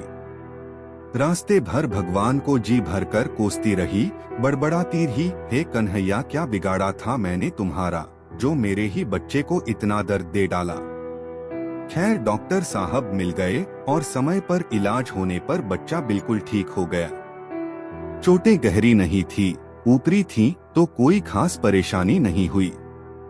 रात को घर पर जब सब टीवी देख रहे थे तब उस महिला का मन बेचैन था। भगवान से विरक्ति होने लगी थी। एक माँ की ममता प्रभु सत्ता को चुनौती दे रही थी। उसके दिमाग में दिन की सारी घटना चलचित्र की तरह चलने लगी। कैसे मेरा बच्चा आंगन में गिरा कि एकाएक उसकी आत्मा सिहर उठी। कल ही तो पुराने चापाकल हैंडपंप का पाइप का टुकड़ा आंगन से हटवाया है, ठीक उसी जगह था जहां चिंटू गिरा पड़ा था। अगर कल मिस्त्री न आया होता तो? उसका हाथ अब अपने पेट की तरफ गया जहां टांके अभी हरे ही थे। ऑपरेशन के आश्चर्य हुआ कि उसने 20-22 किलो के बच्चे को उठाया कैसे वो आधा किलोमीटर तक दौड़ती चली गई। फूल सा हल्का लग रहा था चिंटू। वैसे तो वो कपड़ों की बाल्टी तक छत पर नहीं ले जा पाती। फिर उसे ख्याल आया कि डॉक्टर साहब तो 2 बजे तक ही रहते हैं और जब वो पहुंची तो 3:30 बज रहे थे। उसके जाते ही तुरंत इलाज हुआ, मानो किसी ने उन्हें रोकर खा था। उसका सर प्रभु चरणों में श्रद्धा से झुक गया। अब वो सारा खेल समझ चुकी थी। मन ही मन प्रभु से अपने शब्दों के लिए क्षमा मांगी। तभी टीवी पर ध्यान गया तो प्रवचन आ रहा था। प्रभु कहते हैं, मैं तुम्हारे आने वाले संकट रोक नहीं सकता, लेकिन तुम्हें इतनी शक्ति दे सकता हूँ कि तुम आसानी से उन्हें पार कर सको, तुम्हारी राह आसान कर सकता है। बस धर्म के मार्ग पर चलते रहो। उस औरत ने घर के मंदिर में झांक कर देखा, कन्हैया मुस्कुरा रहे थे। तुम्हें इस कहानी से पता चल गया होगा कि भगवान के हाथ में सब कुछ नहीं, लेकिन वह इंसान को इतना काबिल बनते हैं कि वह अपनी समस्याओं का समाधान कर सकें। तुमने कहा कि मैंने तुम्हें पैसा नहीं दिया, नाम नहीं दिया, लेकिन तुम्हें क्या पता कि मैंने तुम्हें क्या क्या दिया है। पैसा, रुतबा, यह सब चीज तुम्हारे हाथ में है, मेरे हाथ में नहीं। उस व्यक्ति से जाकर पूछो जो सही से खड़ा नहीं हो सकता। उस व्यक्ति से जाकर पूछो जो इस संसार को देख नहीं सकता। उससे जाकर पूछो जो किसी काम को कर नहीं सकता। वह व्यक्ति जो काम करने में असमर्थ है, दुखी तो उस व्यक्ति को होना चाहिए, हार तो उस व्यक्ति को माननी चाहिए, लेकिन फिर भी वह जीता है, इस दुनिया से लड़ता है। इसीलिए अगर भगवान ने तुम्हें हाथ पैर सही सलामत तुम्हें स्वस्थ बनाया है तो इसका लाभ उठाओ, अपनी जिंदगी को अच्छी बनाओ और इस जग में अपना नाम कर कर दिखाओ। ये बात सही है कि तुम लोगों की मदद करते हो, लेकिन कोई तुम्हारी मदद नहीं करता। क्या पता तुम्हें उसे वक्त मदद की जरूरत ही ना हो, और जब कोई साथ नहीं देता तब ऊपर वाला साथ देता है। जब कुछ समझ ना आए तब सब कुछ ऊपर वाले पर छोड़ दो, लेकिन कर्म करना बंद मत करो। तुम्हारा कार्य है दूसरों की मदद करना। अगर तुम भी दूसरों की तरह बन जाओगे, दूसरों की मदद नहीं करोगे, तो उनमें और तुम में फर्क ही क्या रह जाएगा। चलो अब मैं तुम्हें एक अच्छी आदत की कहानी सुनाता हूँ। एक प्रचलित कथा के अनुसार पुराने समय में दो दोस्त थे। बचपन में दोनों साथ पढ़ते और खेलते थे। पढ़ाई पूरी होने के बाद दोनों दोस्त अपने अपने जीवन में व्यस्त हो गए। एक दोस्त ने खूब मेहनत की और बहुत पैसा कमा लिया, जबकि दूसरा दोस्त बहुत आलसी था। वह कुछ भी काम नहीं करता था। उसका जीवन ऐसे ही गरीबी में कट रहा था। एक दिन अमीर व्यक्ति अपने बचपन के दोस्त से मिलने गया। अमीर व्यक्ति ने देखा कि उसके दोस्त की हालत बहुत खराब है, उसका घर भी बहुत गंदा था। गरीब दोस्त ने बैठने के लिए जो कुर्सी दी उस पर धूल थी। अमीर व्यक्ति ने कहा कि तुम अपना घर इतना गंदा क्यों रखते हो? गरीब ने जवाब दिया कि घर साफ करने से कोई लाभ नहीं है, कुछ दिनों में ये फिर से गंदा हो जाता है। अमीर ने उसे बहुत समझाया कि घर को साफ रखना चाहिए, लेकिन वह नहीं माना। जाते समय अमीर व्यक्ति ने गरीब दोस्त को एक बहुत ही सुंदर गुलदस्ता उपहार में दिया। गरीब ने वह गुलदस्ता अलमारी के ऊपर रख दिया। इसके बाद जब भी कोई व्यक्ति उस गरीब के घर आता तो उसे सुंदर गुलदस्ता दिखता। वे कहते कि गुलदस्ता तो बहुत सुंदर है, लेकिन घर इतना गंदा है। बार बार एक ही बात सुनकर गरीब ने सोचा कि ये अलमारी साफ कर देता हूँ। उसने अलमारी साफ कर दी। अब उसके घर आने वाले लोगों ने कहा कि गुलदस्ता बहुत सुंदर, अलमारी भी साफ है, लेकिन पूरा घर गंदा है। ये बातें सुनकर गरीब व्यक्ति ने अलमारी के साथ वाली दीवार साफ कर दी। अब जो भी लोग उसके घर आते सभी उसी कोने में बैठना पसंद करते थे, क्योंकि वहाँ साफ सफाई थी। गरीब व्यक्ति ने एक दिन गुस्से में पूरा घर साफ कर दिया और दीवारों की पुताई भी करवा दी। धीरे धीरे उसकी सोच बदलने लगी और उसने काम करना शुरू कर दिया। क्या तुम्हें इस प्रसंग की सीख पता चली? इस प्रसंग की सीख यह है कि हमारी एक छोटी सी अच्छी आदत हमारी सोच बदल सकती है, जिससे हमारा जीवन बदल सकता है। अच्छी आदतों से बड़ी बड़ी बाधाएं भी दूर की जा सकती हैं। समय कभी नहीं रुकता। आज यदि बुरा चल रहा है तो कल अवश्य अच्छा होगा। आप केवल निस्वार्थ भाव से कर्म कीजिए, केवल वही आपके हाथ में है। मनुष्य कितना भी गोरा क्यों ना हो, परंतु उसकी परछाई सदैव काली होती है। मैं श्रेष्ठ हूँ यह आत्मविश्वास है, लेकिन सिर्फ मैं ही श्रेष्ठ हूँ यह अहंकार है। व्यक्ति जो चाहे बन सकता है यदि विश्वास के साथ इच्छित वस्तु पर लगातार चिंतन करें। प्रेम सदैव माफी मांगना पसंद करता है और अहंकार सदैव माफी सुनना पसंद करता है। जो रास्ता ईश्वर ने आपके लिए खोला है उसे कभी भी कोई बंद नहीं कर सकता। मनुष्य का जीवन केवल उसके कर्मों पर चलता है। जैसा कर्म होता है वैसा उसका जीवन होता है। एक बार माफ करके अच्छे बन जाओ, परंतु दोबारा उसी इंसान पर भरोसा करके बेवकूफ कभी न बनो। मन की गतिविधियों, होश, श्वास और भावनाओं के माध्यम से भगवान की शक्ति सदा तुम्हारे साथ है। जीवन में आधे दुख इस वजह से आते हैं क्योंकि हमने उनसे आशाएं रखी जिनसे हमें नहीं रखनी चाहिए थी। मैं ही इस सृष्टि की रचना करता हूँ, मैं ही इसका पालन पोषण करता हूँ और मैं ही इस सृष्टि का विनाश करता हूँ। जब संसार में धर्म की हानि होगी, अधर्म की विजय, तब मैं इस पृथ्वी पर अवतार लूंगा। शांति से भी दुखों का अंत हो जाता है और शांत चित्त मनुष्य की बुद्धि शीघ्र ही स्थिर होकर परमात्मा से युक्त हो जाती है। हमारी आस्था की परीक्षा तब होती है जब हम जो चाहे वो न मिले और फिर भी हमारे दिल से प्रभु के लिए शुक्रिया ही निकले। लोग अक्सर सच कहने से बचते हैं या डरते हैं, पर सत्य कभी छुप नहीं सकता और न ही कभी मिट सकता है। कितना भी छुपा ले पर सच तो उजागर हो ही जाएगा। जो बात सच पर आधारित हो उसे करने या कहने और मानने से कभी नहीं डरना चाहिए। इच्छा पूरी नहीं होती तो क्रोध बढ़ता है और इच्छा पूरी होती है तो लोभ बढ़ता है। इसलिए जीवन की हर स्थिति में धैर्य बनाए रखना।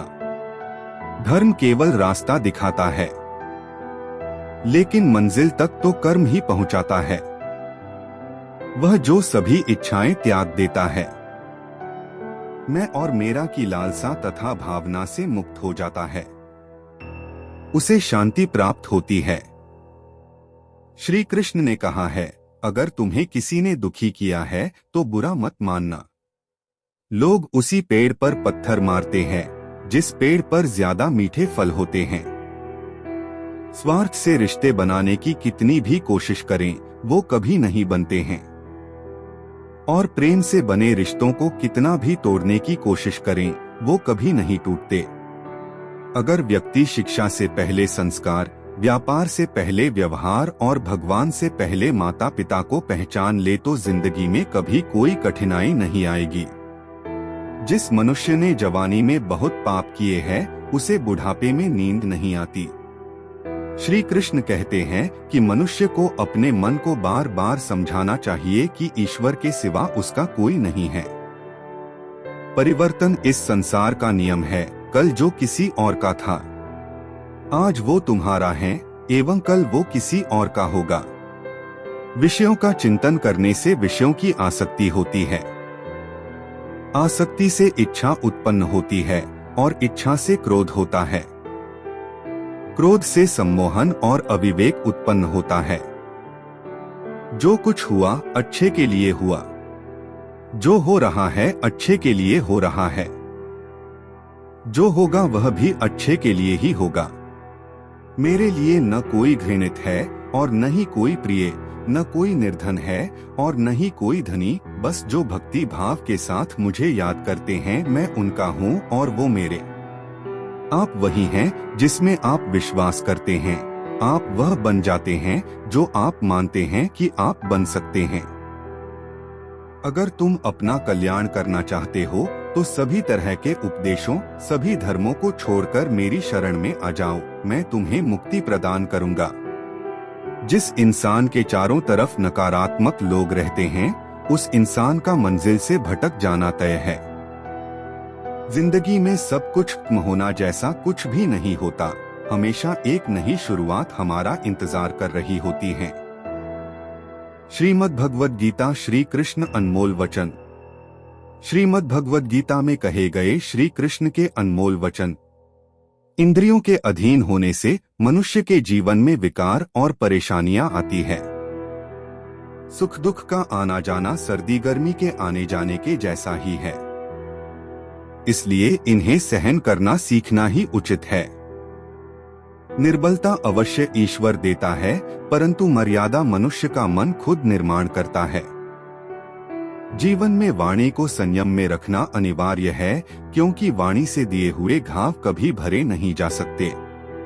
मनुष्य उसके लिए शोक करता है जो शोक करने के योग्य नहीं है, और फिर भी ज्ञान की बातें करते हो। बुद्धिमान व्यक्ति ना जीवित और ना ही मृत व्यक्ति के लिए शोक करते हैं। मैं हमेशा तुम्हारे साथ और तुम्हारे आसपास रहता है, चाहे तुम कुछ भी कर रहे हो। जो हुआ अच्छा हुआ, जो होगा अच्छा होगा। स्वयं को मुझ पर छोड़ दो, अपने कर्म पर ध्यान दो। कर्म ऐसा जो स्वार्थरहित पाप रहित हो। जीवन में समय चाहे जैसा भी हो, परिवार के साथ रहो। सुख हो तो बढ़ जाता है और दुख हो तो बट जाता है। मोहग्रस्त होकर अपने कर्तव्य पथ से हट जाना मूर्खता है, क्योंकि इससे ना तो तुम्हें स्वर्ग की प्राप्ति होगी और ना ही तुम्हारी कीर्ति बढ़ेगी। श्री कृष्ण कहते हैं कि सत्संग ईश्वर की कृपा से मिलता है, परंतु कुसंगति में पड़ना मनुष्य के अपने ही हाथों में होता है। कर्म का फल व्यक्ति को उसी तरह ढूंढ लेता है, जैसे कोई बछड़ा सैकड़ों गायों के बीच अपनी मां को ढूंढ लेता है। इस संसार में कुछ भी स्थायी नहीं है। मैं सभी जीवों में विद्यमान हूँ। मैं चींटी में भी विद्यमान हूँ और हाथी में भी विद्यमान हूँ। मेरे भी कई जन्म हो चुके हैं, तुम्हारे भी कई जन्म हो चुके हैं। ना तो मेरा अंतिम जन्म है और ना यह तुम्हारा अंतिम जन्म है। व्यक्ति कर्म करने से कभी छुटकारा नहीं पा सकता है, इसलिए तुम्हें हमेशा कर्म करते रहना चाहिए, क्योंकि कर्म के बिना तुम्हारे शरीर का निर्वाह भी नहीं हो सकता है। परिवर्तन ही संसार में स्थायी है, इसलिए परिवर्तन से नहीं भयभीत नहीं होना चाहिए। जो लोग दूसरों की सहायता करते हैं, ईश्वर उनकी सहायता करते हैं। जब यह संसार ही स्थायी नहीं है, तो इस संसार की कोई वस्तु कैसे स्थायी हो सकती है। आत्मा शरीर को वैसे ही छोड़ देती है, जैसे मनुष्य पुराने कपड़ों को उतारकर नए कपड़े धारण कर लेता है। मन शरीर का हिस्सा है। सुख दुख का एहसास करना आत्मा का नहीं शरीर का काम है। मान अपमान, लाभ हानि, गम और खुशी सब मन का खेल है। हेलो साथियों, आज हम आपको भगवान श्री कृष्ण के जीवन से जुड़ी 11 कहानी या रोचक तथ्य बताने वाले हैं। अगर भगवत गीता के विचारों को सुनना पसंद करते हैं तो चैनल को सब्सक्राइब और वीडियो को लाइक कर देना। तो चलिए शुरू करते हैं। पहली कहानी, जरासंध का वध। इंद्रप्रस्थ के निर्माण के बाद युधिष्ठिर ने राजसूय यज्ञ का आयोजन किया और आवश्यक परामर्श के लिए कृष्ण को बुलाया।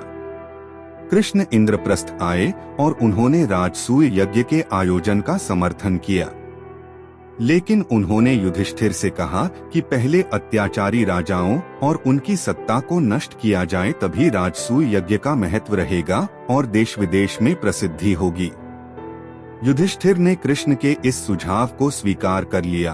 तब कृष्ण ने युधिष्ठिर को सबसे पहले जरासंध पर चढ़ाई करने की सलाह दी।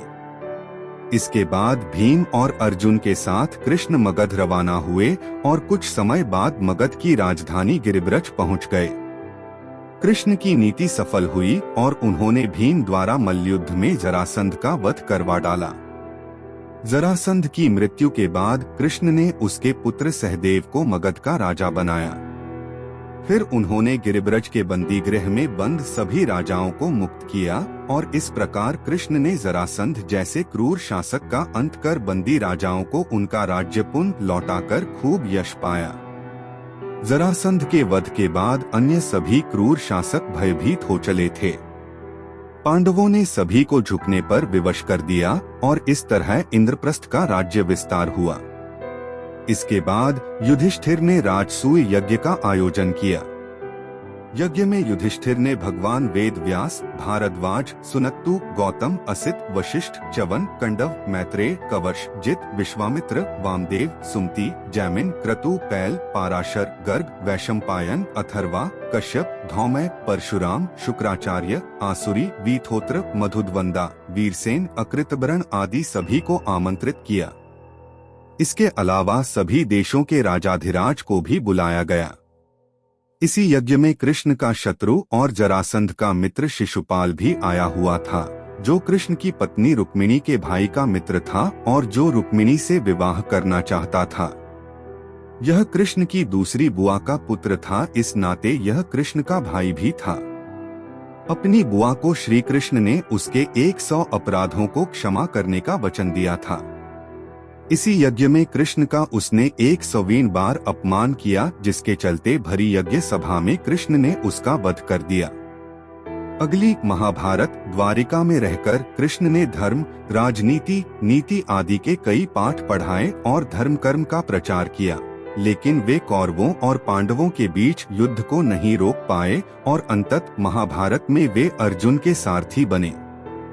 उनके जीवन की ये सबसे बड़ी घटना थी। कृष्ण की महाभारत में भी बहुत बड़ी भूमिका थी। कृष्ण की बहन सुभद्रा अर्जुन की पत्नी थी। श्री कृष्ण ने ही युद्ध से पहले अर्जुन को गीता का उपदेश दिया था। महाभारत युद्ध को पांडवों के पक्ष में करने के लिए कृष्ण को युद्ध के पूर्व कई तरह के छल, बल और नीति का उपयोग करना पड़ा। अंततः उनकी नीति के चलते ही पांडवों ने युद्ध जीत लिया। इस युद्ध में भारी संख्या में लोग मारे गए। सभी कौरवों की लाश पर विलाप करते हुए गांधारी ने शाप दिया कि हे कृष्ण, तुम्हारे कुल का नाश हो जाए। अगली कृष्ण का निर्वाण। भगवान कृष्ण का जन्म मथुरा में हुआ था। उनका बचपन गोकुल, वृंदावन, नंदगांव, बरसाना आदि जगहों पर बीता। अपने मामा कंस का वध करने के बाद उन्होंने अपने माता पिता को कंस के कारागार से मुक्त कराया और फिर जनता के अनुरोध पर मथुरा का राजभार संभाला। कंस के मारे जाने के बाद कंस का ससुर जरासंध कृष्ण का कट्टर शत्रु बन गया। जरासंध के कारण काल्यवन मारा गया। उसके बाद कृष्ण ने द्वारिका में अपना निवास स्थान बनाया और वहीं रहकर उन्होंने महाभारत युद्ध में भाग लिया। महाभारत युद्ध के बाद कृष्ण ने 36 वर्ष तक द्वारिका में राज्य किया। ततस्ते यादवा सर्वे रथानारूह्य शीघ्रगान प्रभासं प्रयुस्सार्ध कृष्ण रामादिमिर्द्विज प्रभास समनुप्राप्ता कुकुरांधक वृष्णय चक्रुस्तव महापानम वसुदेवेन नोदिता पिबता तत्र चैतेषा संघर्षेण परस्परम अतिवादेन्धनो जगे कलहाग्नि क्षयावह। विष्णु पुराण। धर्म के विरुद्ध आचरण करने के दुष्परिणाम स्वरूप अंत में दुर्योधन आदि मारे गए और कौरव वंश का विनाश हो गया। महाभारत युद्ध के पश्चात सांत्वना देने के उद्देश्य से भगवान श्री कृष्ण गांधारी के पास गए। गांधारी अपने 100 पुत्रों की मृत्यु के शोक में अत्यंत व्याकुल थीं। भगवान श्री कृष्ण को देखते ही गांधारी ने क्रोधित होकर उन्हें शाप दिया कि तुम्हारे कारण जिस प्रकार से मेरे 100 पुत्रों का नाश हुआ है, उसी प्रकार तुम्हारे वंश का भी आपस में एक दूसरे को मारने के कारण नाश हो जाएगा। भगवान श्री कृष्ण ने माता गांधारी के उस शाप को पूर्ण करने के लिए अपने कुल के यादवों की मति फेर दी। इसका यह मतलब नहीं कि उन्होंने यदुओं के वंश के नाश का शाप दिया था, सिर्फ कृष्ण वंश को शाप था। महाभारत का युद्ध समाप्त हो चुका था। कृष्ण द्वारिका में ही रहते थे। पांडव भी युधिष्ठिर को राज्य सौंपकर जंगल चले गए थे। एक दिन अहंकार के वश में आकर कुछ यदुवंशी बालकों ने दुर्वासा ऋषि का अपमान कर दिया। गांधारी के बाद इस पर दुर्वासा ऋषि ने भी शाप दे दिया कि तुम्हारे वंश का नाश हो जाए। उनके शाप के प्रभाव से कृष्ण के सभी यदुवंशी भयभीत हो गए। इस भय के चलते ही एक दिन कृष्ण की आज्ञा से वे सभी एक यदु पर्व पर सोमनाथ के पास स्थित प्रभास क्षेत्र में आ गए। पर्व के हर्ष में उन्होंने अति नशीली मदिरा पी ली और मतवाले होकर एक दूसरे को मारने लगे। इस तरह भगवान श्री कृष्ण को छोड़कर कुछ ही जीवित बचे रह गए। एक कथा के अनुसार संयाग से सांब के पेट से निकले मूसल को जब भगवान श्री कृष्ण की आज्ञा से रगड़ा गया था तो उसके चूर्ण को इसी तीर्थ के तट पर फेंका गया था, जिससे उत्पन्न हुई झाड़ियों को यादवों ने एक दूसरे को मारना शुरू किया था। ऋषियों के श्राप से उत्पन्न हुई इन्हीं झाड़ियों ने तीक्ष्ण अस्त्र शस्त्रों का काम किया और सारे प्रमुख यदुवंशियों का यहाँ विनाश हुआ। महाभारत के मौसल पर्व में इस युद्ध का रोमांचकारी विवरण है। सारे यादव प्रमुख इस गृहयुद्ध में मारे गए। बचे लोगों ने कृष्ण के कहने के अनुसार द्वारका छोड़ दी और हस्तिनापुर की शरण ली। यादवों और उनके भौज्य गणराज्यों का अंत होते ही कृष्ण की बसाई द्वारका सागर में डूब गई। भगवान कृष्ण इसी प्रभाव क्षेत्र में अपने कुल का नाश देखकर बहुत व्यथित हुए। वे वहीं रहने लगे। उनसे मिलने कभी कभार युधिष्ठिर आते थे। एक दिन वे इसी प्रभाव क्षेत्र के वन में एक पीपल के वृक्ष के नीचे योग निद्रा में लेटे थे। तभी जरा नामक एक बहेलिये ने भूलवश उन्हें हिरण समझकर विषयुक्त बाण चला दिया, जो उनके पैर के तलुवे में जाकर लगा और भगवान श्री कृष्ण ने इसी को बहाना बनाकर देह त्याग दी। महाभारत युद्ध के ठीक 36 वर्ष बाद उन्होंने अपनी देह इसी क्षेत्र में त्याग दी थी। महाभारत का युद्ध हुआ था तब वे लगभग 56 वर्ष के थे। उनका जन्म 3112 ईसा पूर्व हुआ था। इस मान से 3020 ईसा पूर्व उन्होंने 92 वर्ष की उम्र में देह त्याग दी थी। अंत में कृष्ण के प्रपौत्र वज्र अथवा वज्रनाभ द्वारिका के यदुवंश के अंतिम शासक थे, जो यदुओं की आपसी लड़ाई में जीवित बच गए थे।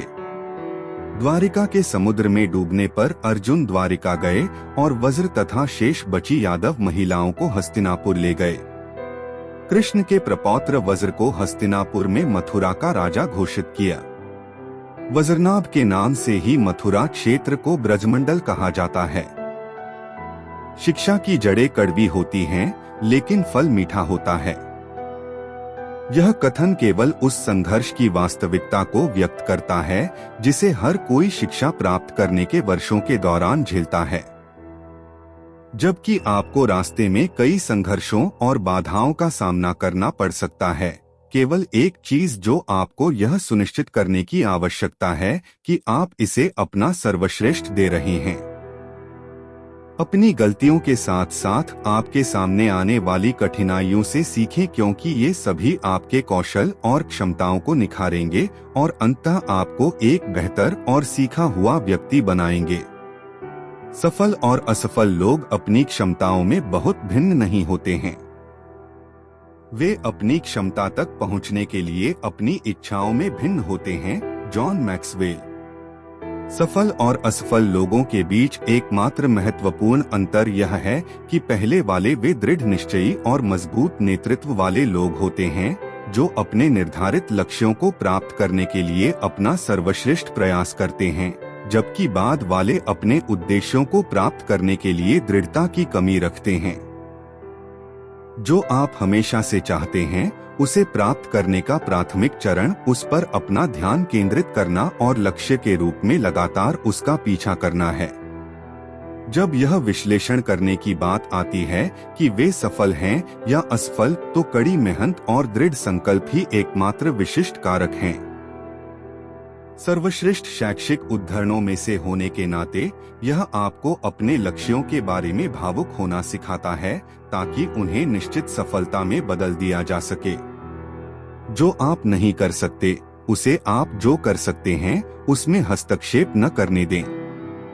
आप अपने जीवन में बहुत से ऐसे लोगों से मिलेंगे जो आपको बताएंगे कि आप काफी अच्छे नहीं हैं, जबकि आप कुछ चीजों के विशेषज्ञ नहीं हो सकते हैं।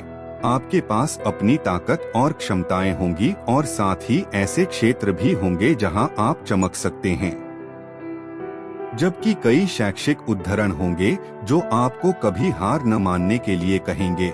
सबसे महत्वपूर्ण बात जो आपको ध्यान में रखने की आवश्यकता है वह है अपनी ताकत पर ध्यान केंद्रित करना और अपने लक्ष्यों को मील के पत्थर में बदलने के लिए अपने स्वयं के अद्वितीय कौशल और क्षमताओं का उपयोग करना। दूसरों को अपने दिमाग में न आने दें और लक्ष्य पर नजर रखें और आप वहां पहुंच जाएंगे।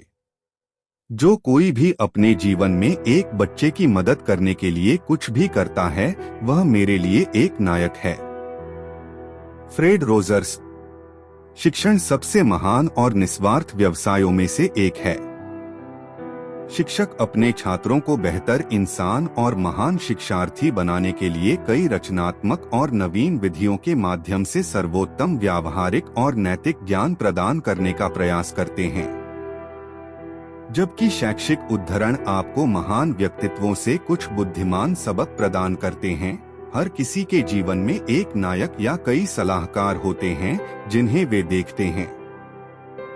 ये शिक्षक केवल वे नहीं हैं जिनसे आप अपनी शैक्षणिक यात्रा में मिलते हैं, बल्कि जीवन भर, चाहे वह आपके बुजुर्ग हो या वे जिन्होंने आपको जीवन में महत्वपूर्ण ज्ञान प्रदान किया।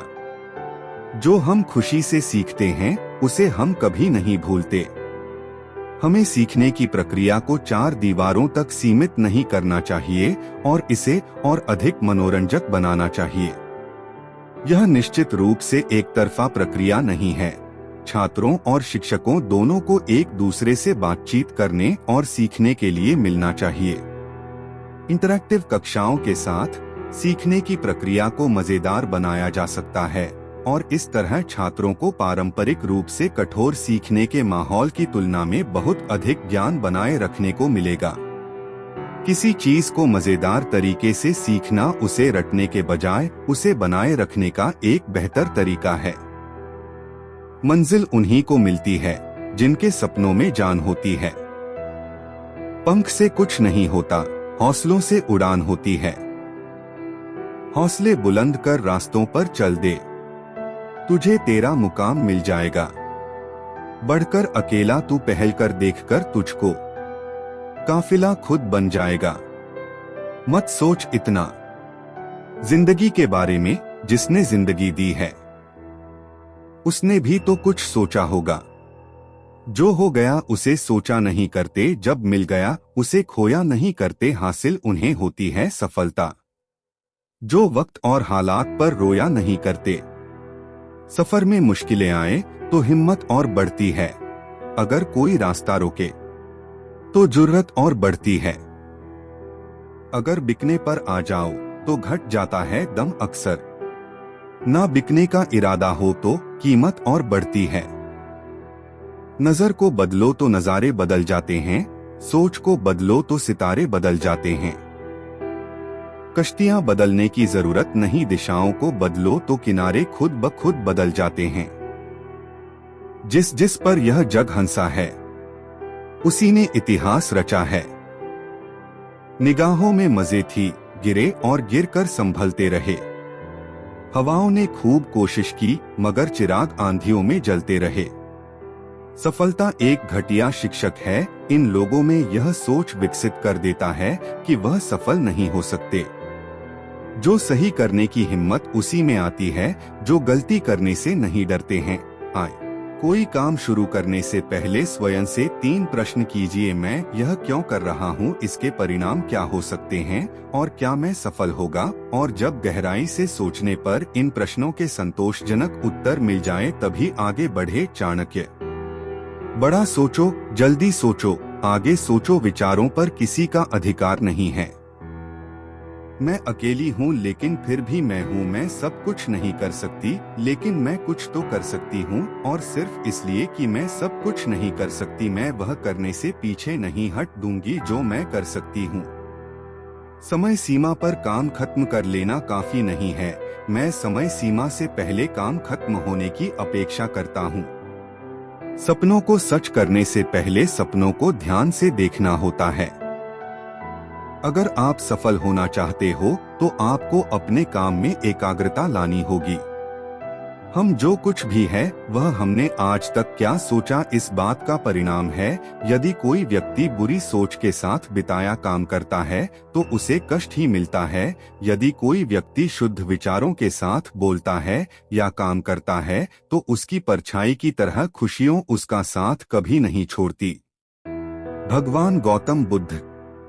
भले ही आप कपड़े पहनने में लापरवाही है, पर अपनी आत्मा को दुरुस्त रखिए। पहले वह आप पर ध्यान नहीं देंगे, फिर वह आप पर हंसेंगे, फिर वह आपसे लड़ेंगे और तब आप दिख जाएंगे। छोटी चीजों में वफादार आइए क्योंकि इनमें आपकी शक्ति नहीं है। Mother Teresa. एक अच्छा दिमाग और एक अच्छा दिल हमेशा से बिजी जोड़ी रहे हैं। Nelson Mandela. सिर्फ प्यार करने वाला दिमाग एक ऐसा चाकू की तरह है जिसमें सिर्फ ब्लड है या इसका प्रयोग करने वाले के हाथ से खून निकाल देता है। रविंद्रनाथ टैगोर। एक सफल व्यक्ति वह है जो औरों द्वारा अपने ऊपर फेंके गए ईंटों से एक मजबूत नहीं बना सके। डेविड बिकले। आप अपनी साख इस बात से नहीं बना सकते कि आप क्या करने जा रहे हैं। Henry Ford. कामनाएं समुद्र की भांति अतिरिक्त है, पूर्ति का प्रयास करने पर उनका कोलाहल और बढ़ता है। स्वामी विवेकानंद। एक सामान्य जिंदगी जीने के लिए इंसान को रोटी कपड़ा मकान के अलावा अगर इंसान को किसी चीज की सबसे ज्यादा जरूरत होती है तो वो है सिर्फ शिक्षा। विधा एक कामधेनु के समान है जो हर मौसम में अमृत प्रदान करती है, वह विदेश में एक माता के समान है जो रक्षण एवं हितकारी होती है। इसलिए विधा को एक गुप्त धन कहा गया है। जिस दिन एक सिग्नेचर ऑटोग्राफ में बदल जाए तब मान लीजिएगा कि आप कामयाब हो गए। शिक्षा सबसे सशक्त हथियार है जिससे दुनिया को बदला जा सकता है। अपनों को संकट में डालकर कार्य संपन्न करने वालों की विजय होती है, कायरों की नहीं। इसार योजनाओं पर विजय पाना हंसा ने, लेकिन जो अपने ऊपर विजय पा रहे वही सच्चा विजयी है। तपस्या धर्म का पहला और आखिरी कदम है। एक बेहतरीन किताब 100 अच्छे दोस्त के बराबर है, लेकिन एक सर्वश्रेष्ठ दोस्त पुस्तकालय के बराबर है। शिक्षा का उद्देश्य तथ्यों को सीखना नहीं होता है, बल्कि शिक्षा का मुख्य दिमाग को प्रशिक्षित करना होता है। एक व्यक्ति ने कभी गलती नहीं की जब उसने कभी भी कुछ नया करने की कोशिश नहीं की, यानी जब हम कुछ नया करते हैं तभी गलतियां होना स्वाभाविक है। 1000 मील सफलता की यात्रा की शुरुआत भी एक कदम से ही होती है। हमने स्कूल में जो सीखा है वह सब भूलने के बाद जो याद रहता है वही शिक्षा है। ज्ञान का निवेश सर्वोत्तम भुगतान करता है। इस दुनिया में किसी के साथ खुद की तुलना मत करो, यदि आप ऐसा करते हैं तो आप खुद का अपमान कर रहे हैं। शिक्षा भविष्य के लिए पासपोर्ट है जो आज इसके लिए तैयारी करते हैं। शिक्षा का उच्चतम परिणाम सहनशीलता है। जहां चिकित्सा की कला को प्यार किया जाता है वहां मानवता के लिए भी प्यार होता है। चिकित्सा अनिश्चितता का विज्ञान और संभावना की कला है। अच्छा चिकित्सक रोग का उपचार करता है, महान चिकित्सक उस रोगी का इलाज करता है जिसे रोग है।